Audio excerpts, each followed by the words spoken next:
मी एका श्रीमंत दुबई स्त्रीच्या घरी खाजगी सचिव प्रायव्हेट सेक्रेटरी पदासाठी मुलाखतीला गेलो होतो. तिच्या आलिशान घराच्या दारात पाऊल टाकताच मला जाणवले की ही काही साधी नोकरी नाही. ती स्वतः अत्यंत आकर्षक होती आणि तिने घातलेले बोल्ड कपडे तिच्या व्यक्तिमत्वाची साक्ष देत होते. तिने मला थेट विचारले, "मला तुझ्यासारखा बलवान पुरुष हवा आहे. मी तुझ्याकडून घरकामांसोबतच माझी वैयक्तिक कामेही करून घेऊ इच्छिते." ती मला मोकळ्या नजरेने पाहत होती. मला लगेच होकार द्यावासा वाटला. तिने हसून सांगितले, "उद्यापासून तू कामावर येऊ शकतोस."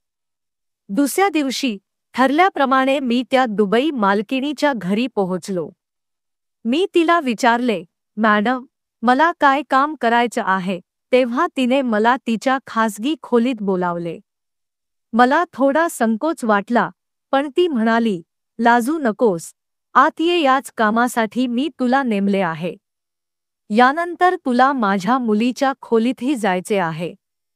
मालकिणीचे बोलणे ऐकून मी मनातल्या मनात आनंदित झालो आणि लगेच त्या खोलीत गेलो. दुबई मालकिणीने खोलीचे दार आतून बंद केले आणि पलंगावर जाऊन पडली. नंतर मला म्हणाली, "चल, सुरू कर." मी लाज बाजूला ठेवली आणि पुढे गेलो. पुढचा संपूर्ण तास मी त्या दुबई मालकिणीसोबत घालवला. नंतर मी माझे डोके खाली घालून तिच्यासमोर उभा राहिलो.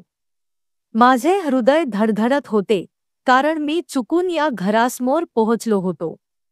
हे घर खूप मोठे होते, एखाद्या महालासारखे. मला नेहमीच एखाद्या श्रीमंत दुबई व्यक्तीच्या घरी काम करण्याची खूप इच्छा होती. पण दुर्दैवाने, या घरातील नोकरीसाठी एक विशिष्ट अट होती, ती माझ्यासाठी नव्हती.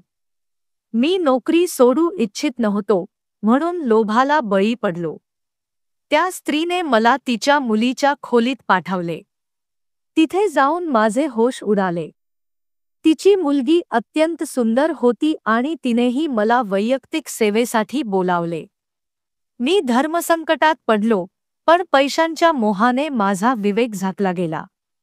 दुसऱ्या दिवशी मालकिणीने मला स्पष्ट सांगितले, "या घरातली गोष्ट बाहेर जाता कामा नये. तू इथे जे काही करतोस ते रहस्यच राहील." मी मान डोलावली, पण माझ्या मनात खंत होती. माझ्या लोभामुळे मी माझ्या मूल्यांवर तडजोड केली होती. काही दिवसांनंतर मी ती नोकरी सोडली. मला कळून चुकले होते की पैशांसाठी आपली प्रतिष्ठा आणि नैतिकता विकणे योग्य नाही. मी स्वतःला सावरले आणि हिंदुस्थानात परतलो आणि प्रामाणिकपणे काम करू लागलो. त्या दुबई स्त्रीच्या घरातील अनुभवाने मला शिकवून दिले की सोनेरी पिंजातील गुलामगिरी ही खरी स्वतंत्रता नसते आणि तात्पुरत्या फायद्यासाठी आत्मसन्मान गहाण ठेवणे कधीही योग्य नाही.